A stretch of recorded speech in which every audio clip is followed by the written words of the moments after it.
Dear students, मैं doctor Archana Tiwari, assistant professor business administration, SPC government college Ajmer.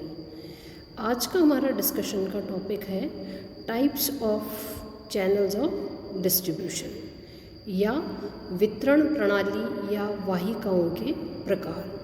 अब इससे पहले वाले लेक्चर में मैं आपको ऑलरेडी बता चुकी हूँ कि चैनल्स ऑफ डिस्ट्रीब्यूशन किसे कहते हैं और साथ ही साथ उसका मीनिंग क्या है, उसके फीचर्स क्या हैं। तो आज हम इन चैनल्स के विभिन्न प्रकार को देखेंगे। अब उत्पादों के वितरण के लिए अनेक ऑल्टरनेटिव सिस्टम्स हो सकते हैं, डिस्ट्रीब्यूशन चैनल्स हो सकते हैं और मेनली इनकी संख्याएं 4 से लेकर 9 तक मानी गई है। लेकिन अगर प्रैक्टिकली हम देखें तो वितरण की 5 प्रमुख प्रणालियों में से किसी भी एक प्रणाली को अपनाया जाता है, क्योंकि प्रैक्टिकली ये पॉसिबल नहीं कि बहुत लंबी चेन हो, डिस्ट्रीब्यूशन चैनल हो, तो उनमें से ज़्यादातर में 1 या 2 प्रणाली को अपनाया जा सकता है। लेकिन अध्ययन के दृष्टिकोण से सारे ही चैनल्स इम्पॉर्टेंट हैं, तो अलग अलग तरह के चैनल्स को हम अलग अलग कैटेगरीज में डिवाइड करते हैं। तो पहला आता है प्रोड्यूसर टू कंज्यूमर, यानी कि उत्पादक से लेकर के उपभोक्ता तक।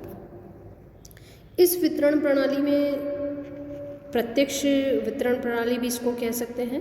इसका कारण यह है कि इस माध्यम में ग्राहक और उत्पादक का प्रत्यक्ष संपर्क रहता है। प्रोड्यूसर अपना माल बिना किसी मध्यस्थ की सहायता से उपभोक्ता को विक्रय करता है और इस प्रणाली से माल का विक्रय करने पर मिडिलमैन का बिल्कुल अंत हो जाता है। जैसे कि आप डायग्राम में भी देख रहे हैं कि प्रोड्यूसर टू कंज्यूमर डायरेक्ट है, यहाँ पर बीच में कोई मिडिलमैन नहीं है, यानी कि प्रोड्यूसर ने जो कुछ भी प्रोडक्शन किया है वो सीधा कंज्यूमर तक पहुँच रहा है। तो इस प्रणाली का प्रयोग करने वाले उत्पादक अपने यहाँ घर घर विक्रय करने वाले विक्रयकर्ता रखते हैं या डाक द्वारा व्यापार करते हैं या फिर फुटकर श्रृंखलाबद्ध दुकानें खोल लेते हैं। सेकंड आता है उत्पादक, फुटकर व्यापारी और उपभोक्ता, यानी कि प्रोड्यूसर, रिटेलर और कंज्यूमर। और डिस्ट्रीब्यूशन की इस प्रणाली में उत्पादक अपने माल को फुटकर व्यापारियों को बेच देता है और फुटकर व्यापारी या रिटेलर उपभोक्ताओं को उनकी आवश्यकता अनुसार माल का विक्रय करते हैं। फॉर एग्ज़ाम्पल अगर हम अपने देश का एग्ज़ाम्पल लें तो हमारे यहाँ पे फैंस है, मोटर गाड़ी है, सिलाई मशीनें हैं, इन सब का विक्रय सीधे उत्पादक द्वारा रिटेलर को किया जाता है या डीलर को किया जाता है और फुटकर व्यापारी सीधे अपने ग्राहकों को माल का विक्रय कर देते हैं। देन आता है प्रोड्यूसर, होलसेलर, रिटेलर और कंज्यूमर, यानी कि उत्पादक, थोक व्यापारी, फुटकर व्यापारी और फिर उपभोक्ता। वितरण की इस प्रणाली में थोक व्यापारी उत्पादक से माल क्रय करता है, फुटकर व्यापारी को माल का विक्रय करता है और पुनः उपभोक्ताओं को माल का विक्रय करता है। देश और विदेश में इस प्रणाली का बहुत ही अधिक प्रयोग किया जा रहा है।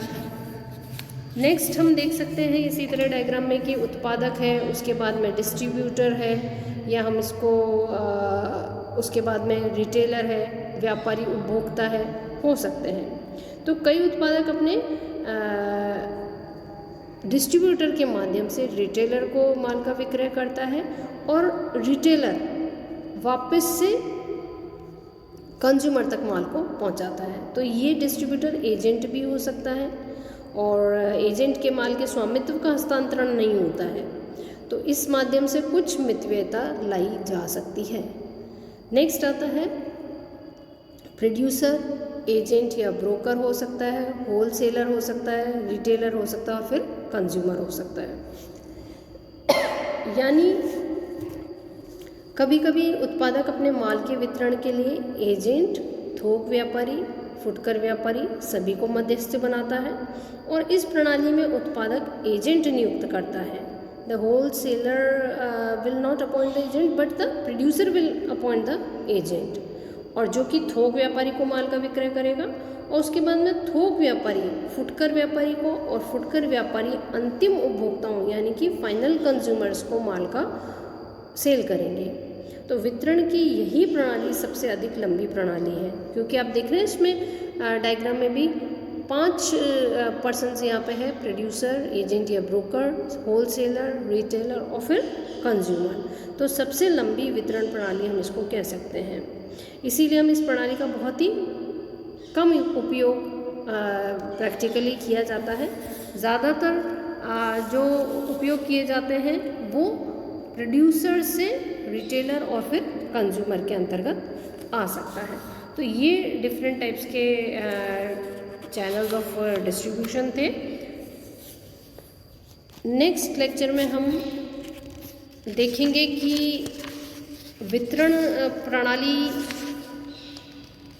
में मध्यस्थों का वर्गीकरण किस आधार पर किया जा सकता है।